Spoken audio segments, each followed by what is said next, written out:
Around 3.7 billion years ago, a little north of the equator, a flash flood swept up a large boulder into a fast-running river. It was carried downstream into a delta where the river met a lake that had formed inside a huge crater 45 kilometers wide, the impact site of an asteroid that had hit long ago.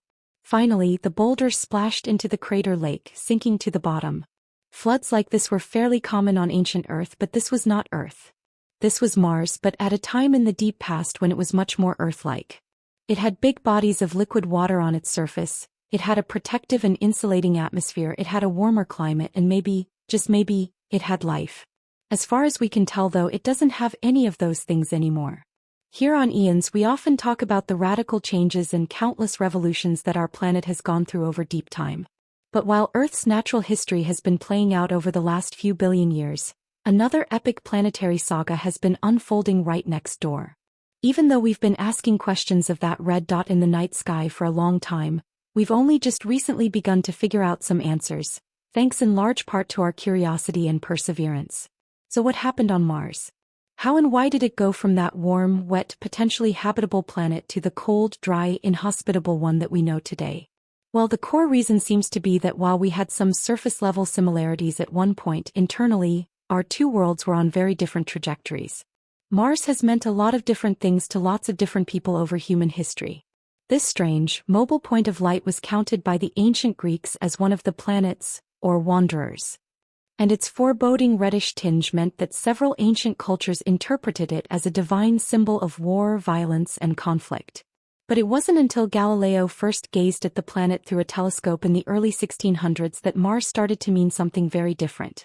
As astrology gave way to astronomy, our views of Mars transformed from a mystical celestial body to an actual physical place, an entire other world, complete with geologic features and vast landscapes that we could observe, map out, and dream of visiting.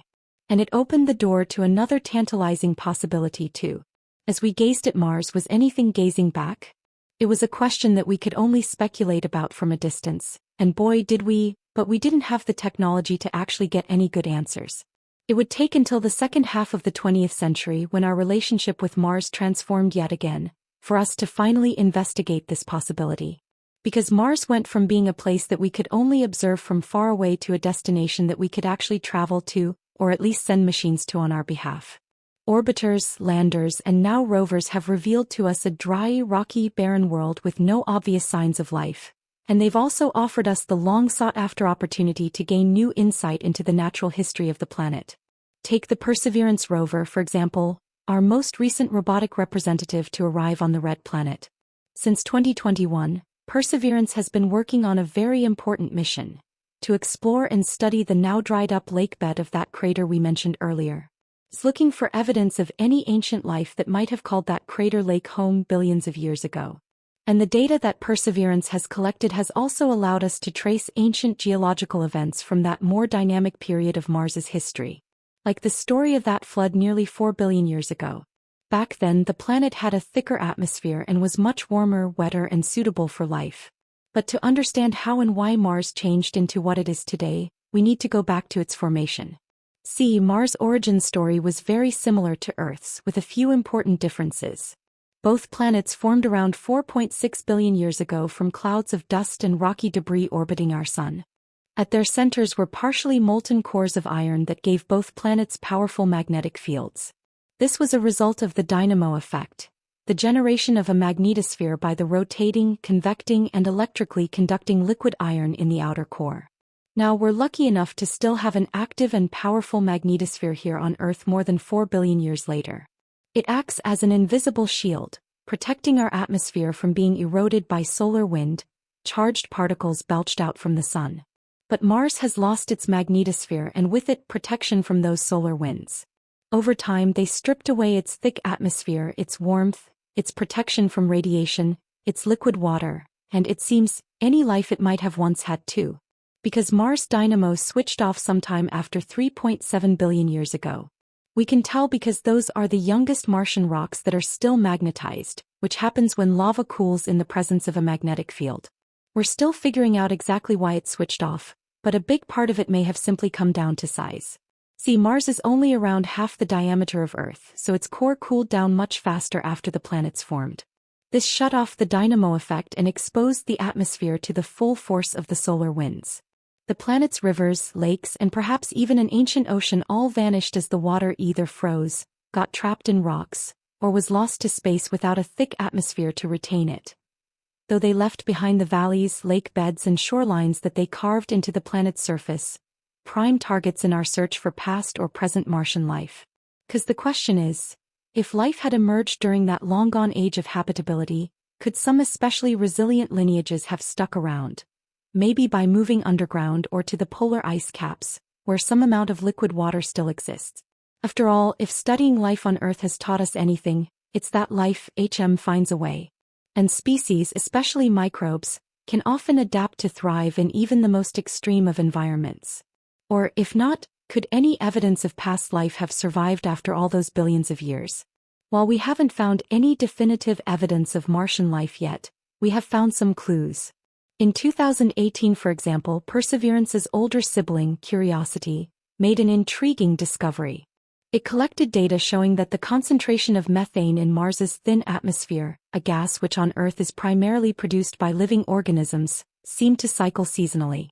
This suggested that the gas might be seeping out from underground reservoirs, which could potentially be a byproduct of microbial life below the surface where there might be liquid water and where there's better protection from radiation. Plus, both Curiosity and Perseverance have also found a variety of organic molecules in Martian rocks on the surface that are over 3 billion years old. All life that we know of is carbon-based, so organic molecules are the necessary raw materials for and potential trace of ancient carbon-based life. Now, to be clear, neither of these discoveries means that life either definitely used to exist on Mars or still does today. Both could also just be a result of chemical and geological processes rather than biological ones. We still don't know that for sure. But there are basically three possible options. Mars never had life, Mars had life at some point but it died out, or Mars had life and still has it today. And figuring it out might even require another transformation in our relationship with the red planet. We may need to bring Mars to us. By returning some of the most promising samples to Earth, we could study them in much more detail than our rovers alone can on the planet itself. So in late 2022, Perseverance carried out one of its most important orders. It collected a rock sample from the crater, packaged it in a titanium tube, and left it at an assigned spot nearby. This was the first of many samples of rock, sediment, and atmosphere that Perseverance has been tasked with carefully collecting. And in the early 2030s, a robotic mission will arrive, retrieve some of the samples and return them to Earth for analysis. Scientists hope that studying actual samples of Mars in our labs from that ancient crater lake and other promising sites could be the key to figuring out the question of life on the planet. Whatever the answer is, it will radically change how we understand the nature of life itself. Is biology common or rare in the universe? Is life on Mars related to life on Earth? Is that life based on the same underlying biochemistry and genetics or a totally different system? In other words, are there other ways of being alive? And is life infinitely resilient, capable of adapting to even the most difficult times and persisting in some form? Or can a planet lose its entire biosphere? Ever since humanity realized that Mars is a world with plenty of similarities to our own, our collective imagination has run wild about the prospect of life there, including the prospect of experiencing our lives there. Can we as a species colonize Mars? And if so, how would we do it? There seems to be more and more talk in the media about this subject, but are we really at a technological level where we could create a settlement on Mars? I'm Alex Molan and you're watching Astromen. Together we will explore the prospect of having a human colony on the red planet. Today's video is a collaboration with Rafa from our Spanish channel. If you are a Spanish speaker, be sure to check out his channel here or through the link in the description. As you may already know, Mars has had several robotic exploration missions over the years, such as the Legend, Curiosity, and Opportunity rovers. The journey they went on and the things they discovered has helped spur a collective interest about the future prospects of Mars. In fact, there is now so much interest in Mars that private companies have been created to promote its colonization, such as the Mars Society and Mars One. All this fascination is understandable since our neighboring planet has a series of characteristics that make it similar to our home. It is the closest celestial body where life could have existed in the past. This notion has been around since as early as the 19th century, when astronomers began to attribute the geology of Mars to a Martian civilization. This wasn't a crazy assumption considering the technology we had at the time. A newspaper article from the New York Times in 1911 even spent time discussing the subject. However, recently the idea of life on Mars is getting more proponents again. Even NASA believe there is something to be found. The main objective of the Perseverance rover that will launch this summer is to find evidence of life there. This is significant because apart from the Viking program in the 70s, most other missions didn't have any means of searching for biological life. Rather, they focused on the past prospects of habitability on Mars. In other words, they search for signs of past liquid oceans and not for evidence of microbes. All these missions have been laying the foundation for what is coming up. Numerous space agencies and companies now have their eyes set on putting colonies on Mars. But how would colonists get there and survive? The trip itself to Mars would take about 3 months with the most optimal launch conditions. This doesn't seem too excessive. It's like a long voyage on a cruise ship, but you have to consider that you would spend at least 3 months outside the safety of Earth's magnetic field. Out here you are exposed to the solar wind and cosmic radiation. Prolonged exposure to this kind of radiation can cause astronauts to develop cancer and even symptoms of Alzheimer's before they reach Mars. Fortunately, there are some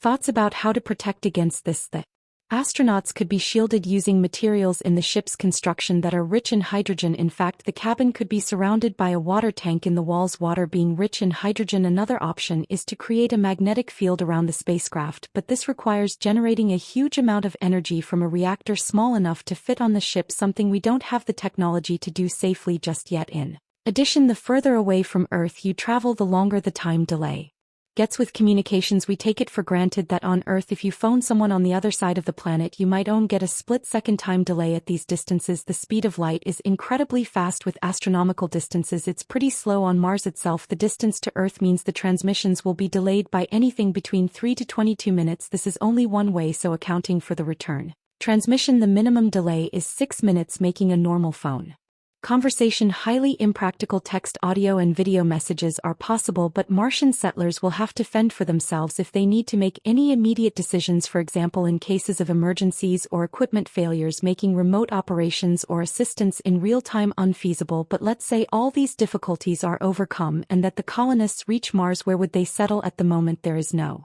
one favorite candidate. The North Pole is a distinct possibility due to the presence of water ice in the caps there. Another interesting option is the 81 kilometers wide Korolev crater, as it's also filled with water ice. The atmosphere isn't thick enough for liquid water to pool on the surface of Mars for any lengthy period of time. However, pockets of water locked up in ice can be found at the bottom of craters where it is cold enough. On Mars there is also the possibility of settling near underground water deposits found in permafrost under the crust. Studies based on data from a combination of Mars orbiters have revealed and mapped out locations for water under the ground all across the planet. Although more difficult to extract than surface ice, it could open the door to colonies in more equatorial latitudes, regions that are much warmer, where solar panels for energy production would be much more effective. Mission planners would probably try to combine this finding with a location in the northern hemisphere. The ground elevation there is much lower, meaning the atmosphere is thicker, perfect for slowing and landing a spacecraft. Another consideration when looking for a settlement location is to see if there are lava tubes nearby. A lava tube is basically a long cave that formed when magma flowed through it that has since emptied, resulting in fairly uniform tunnels. We see many examples of these on Earth, and on Mars they could even be large enough to house buildings inside. While lava tubes and caves have been identified on Mars, suitable candidates will also need to consider what we mentioned before: the elevation of the location and the prospects of nearby water. Once a site has been chosen, missions can begin to make the area suitable for a human habitat. Not everything colonists could possibly need would fit in one spaceship to Mars, so several Forerunner missions will have to take place, laying the foundations autonomously for what the colonists will need. There have been several architectural competitions to find the best design for long-lasting habitats. Although there is no model that is said to be definitive yet, there are a wide variety of proposals, from creating habitats using ice to habitats built with the design structure of fungi. However, the majority of the suggestions utilize the regolith found all over the surface of Mars to build a habitat using 3D printing techniques through autonomous robots. Unfortunately, robots like these don't exist yet, so they have to be developed before this idea even becomes a possibility. But basically this concept requires excavating material from the surface, which would then be processed and mixed with water ice into something similar to concrete. The structure is then 3D printed layer by layer by the autonomous robots. Robotic assistance and artificial intelligence will be valuable in preparing the habitat for the colonists' arrival. Doing it by hand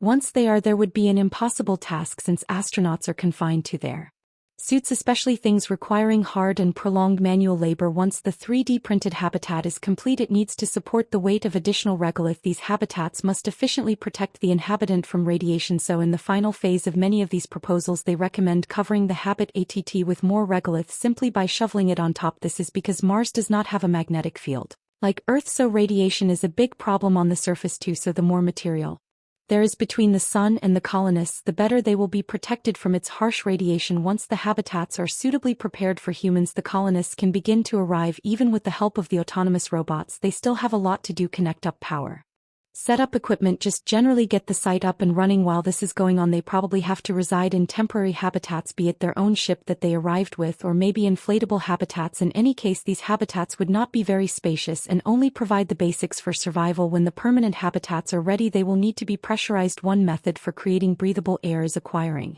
oxygen through electrolysis and then mix it with nitrogen. Electrolysis has the added benefit of generating hydrogen, which can then be refined into hydrogen as fuel. Once generated, this pressurized environment can easily be sustained through air recycling systems, something that is already being used by the International Space Station. Unlike the rovers on Ma, which have top speeds of about 0.2 km/h, Spot can travel at around 5.8 km/h, but the cleverest part about it is its intelligent AI. By using information it sees in its camera, Spot is able to create a 3D image in its onboard computer, and it can use that information to figure out the best way to travel over obstacles. You don't necessarily control it, instead you tell it where you want to go and it figures out for itself the best way to get there, actively avoiding obstacles if they present themselves. If it does start to fall, it can figure out what it needs to do to stop falling and moves its legs to arrest its fall in a way that almost feels alive. It is this autonomy mixed with Spot's incredible range of versatility in movement that makes it ideal for exploration of other planets. It's not possible to directly control a robot on another planet. The distance is so great that there would be several minute lags between a scientist sending a signal and the robot taking an action, so a lot of decision making needs to be done by a robot. Unlock. This is true of the rovers NASA has sent to Mars already, like Spirit and Opportunity. However, Spot can take this to another level thanks to a collaboration with NASA's Jet Propulsion Laboratory. Spot is proving to be capable of working with a series of other robots to explore Martian analog caves here on Earth, completely independent of humans. They are exploring the whole layout on their own, choosing their path, walking over obstacles. They can handle black lighting conditions, smoke, dust, and even water. They can recognize points of interest and investigate them. One area of Mars and the Moon that NASA would like to explore in future are caves. Caves are scientifically interesting for several reasons. They allow scientists to see deep into the geology of a planet without needing to do any drilling, which is a difficult process, helping them tell what the structure is like or whether water was ever present. They are sheltered ecosystems. While things on the surface might be eroded over time by wind or cosmic radiation, caves offer shelter, preserving anything scientifically interesting for us to find. NASA's Braille program is even interested in whether any bacteria might have survived in such an environment on Mars, or at least if the remains might be there. Finally, this shelter and protection from radiation also make them a good location for future human colonization, making it all the more important for us to map them out for any future human missions. Currently, we struggle to explore caves on other planets. Taking photos from space only really tells us information about maybe the entryway. Scientists can't map cave structures from orbit. Rovers like Opportunity would struggle to explore such a cave, as the ground would probably not be very flat. The passageway might become too narrow for a 2M wide robot, and the terrain would be uncertain, and perhaps worst of all, signal to Earth would quickly become blocked by all that rock, meaning a robot that requires any human input would not get very far. In other words, a robot that was sent to explore a cave on Mars would need to be able to go in and explore the entire thing on its own with no prior knowledge of what the terrain might look like in there be reused. So just like with the energy production, perhaps it would be wisest to use both systems, aquaponics and regolith. In any case, these farms will consume a lot of energy in the form of light, and they would need daily maintenance by the colonists. With all these systems, the colony would be self-sufficient, although it would not be an easy life confined to a small space, stuck with the same people, often eating the same things, and with constant tasks and stress. The psychological demands would be very taxing. Even on Earth, we have some very remote and lonely places where people live. For instance, scientists in Antarctica or submarine crews. These groups undergo regular psychological checks to protect their mental health, and even in these situations, people there know that they can always be sent back home. But colonists on Mars are trapped. There's no immediate turning back, if ever so. Only individuals with a strong mental fortitude could persevere. In addition, there is an array of health Problems associated with low gravity. This zero-gravity experiment with the Kelly twins on the ISS brought up serious health issues that include loss of muscle and bone mass, vision problems, poor fluid distribution, a loss of balance sense, spine misalignment, cardiovascular problems, and a weaker immune system. While we don't know exactly how the human body will cope in a low-gravity environment for extended periods, settlers on Mars may struggle with some of these issues too. To counteract the risks, the settlers will have to do a lot of exercise, which further lengthens their working hours. NASA has even gone as far as to consider genetic modifications for the astronauts who embark on long-stay missions to combat the dangers of radiation and microgravity, among others. This could even be plausible with current technology, although a lot of controversy on the moral limits of such manipulation arises still. Even with all these considerations, there's no short footage of volunteers wanting to go. Every time there's been an opportunity, agencies and companies have received a barrage of applications from hopeful candidates. These colonies will depend on how technology evolves here, although at the moment it seems that we already have a lot but not all of what is necessary to create bases outside of Earth. Many of us have seen The Martian, in my opinion, a great film about surviving on the Martian surface. One part of the film focused on growing potatoes using Martian soil, but how practical is that in reality? Does Martian soil really have the nutrients needed for plants to grow, and would there be any adverse side effects from eating produce grown on Mars? As it turns out, Martian soil does in fact have a lot of the essential nutrients needed for plants to grow, depending on where exactly you are on Mars, just like Earth, with some areas that have nutrient-poor soil and some with nutrient-rich soil. Some parts of Mars would be better suited for growing plants than others. However, the soil Mars is more like red jolly. It hasn't had a history of worms, insects and plants mixed in. In 2016, researchers grew tomato, rye, radish, pea, leek, spinach, garden rocket cress, quinoa and chives in imitation Martian soil on Earth, producing only slightly less produce than they would have in Earth soil. Interestingly, they did the same experiment again with imitation moon soil, which produced about half the amount of produce, yet these crops still grew, with only spinach really struggling to perform. However, it should be noted that organic matter was added to the soil in this experiment. Cut up grass to fertilize the soil and fluff it up, allowing water to pass through the soil to the roots. Without that, the plants wouldn't have lasted long. Another barrier scientists would have to get over, though, is the abundance of heavy metals, and most importantly something called calcium chlorate in the Martian soil. Calcium perchlorate is a salt which, like heavy metals, is toxic if consumed in large quantities. This perchlorate and metals in the soil would be absorbed into the plants. Not so great for the plants anyway, but humans would then also absorb it into their systems when they eat the plants. But perchlorate isn't all bad. In fact, it could help humans survive on Mars. For one thing, it sucks water out of the air, which can be then used as liquid water. It can also give off oxygen, again another critical checkbox for survival ticked. So in short, it seems that there are two major problems to be overcome when growing plants on Mars. The first is the need for fertilizer. Going back to the film and book The Martian, Watney overcame this problem by using feces from the toilet as fertilizer. Typically, this is dangerous as feces contain pathogens. However, if the feces have been processed to kill the pathogens, it can then be safely used as fertilizer. Once production gets underway, you could always use the compost collected from the old plants and food. The second problem is the toxic borides. Well, this has a simpler solution than you may think. Running water through the soil would rinse the perchlorates out, and you could then separate the water and perchlorates later, so nothing is wasted. The alternative is to use prorate-eating bacteria, which give off oxygen as a byproduct. There is a reason why growing plants in future colonization efforts is so important. Not only does it make the colony self-sufficient, but there is also evidence that fresh foods such as tomatoes, blueberries and red lettuce are a good source of antioxidants. Having fresh food like these available in space could have a positive impact on people's moods and could also provide some protection against radiation in space, but without actually doing it, it's hard to say how well it will work on Mars itself. Although it should be said that plants have proven to be versatile. They have grown in Mars simulations on Earth. They've even grown on the International Space Station. The key will be whether plants grown on Mars are safe to eat or not, and the only definitive way to find out is to grow some plants on Mars. Manned missions to Mars may seem like a long way away, as NASA currently has their eyes set to get humans on Mars around the mid to late 2030s, but in reality this time scale is very small because there are a number of hurdles to, like in share espacio.